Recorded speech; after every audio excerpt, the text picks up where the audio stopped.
هل مقولة الأهم من الوجهة الاستمتاع بالرحلة ده مظبوط؟ على حسب إيه هي الوجهة، على حسب إيه هو الهدف بتاعنا. فمثلا أنا هدفي إني أحصل على شهادة، محتاجة مذاكرة مثابرة، مهم جدا في الوقت ده إني أختار المادة اللي أنا حباها عشان أقدر أذاكر لها بنفس وأحس نفسي بستوعب وهقدر فعلا أحصل على الشهادة أسرع قوي عن ما لو ما كنتش حابة اللي أنا بعمله. فهيبقى استمتعت بالرحلة للوصول إلى الحصول على الشهادة. لو قلنا مثل تاني، الوجهة بتاعتي والهدف بتاعي إني أشتري حاجة تمنها عالي على ميزانيتي دلوقتي، فأنا محتاجة أشتغل عشان أحوش المبلغ ده وأقدر أجيب الحاجة اللي أنا عايزاها. يبقى ساعتها مهم برضو أختار إيه نوع العمل اللي أنا ممكن أعمله وأتقن فيه وأبقى حباه عشان أقدر أكمل شغل. كمان هيبقى مهم عشان أستمتع بالرحلة أحفز نفسي، أحط لنفسي مقياس، الحاجة اللي أنا عايزاها مبلغها كذا،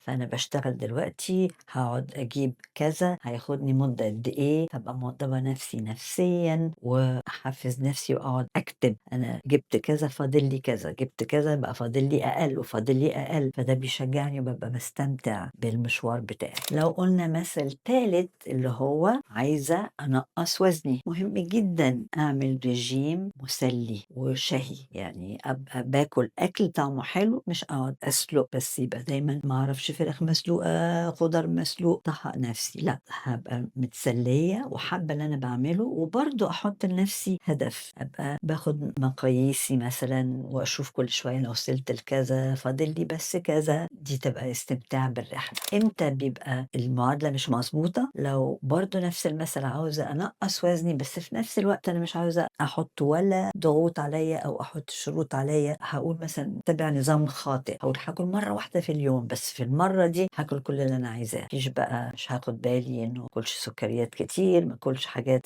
ضد الرجيم بتاعي كتير، هبقى أيوة بستمتع بالرحلة لكن مش هوصل للهدف، فيبقى ساعتها في خطأ.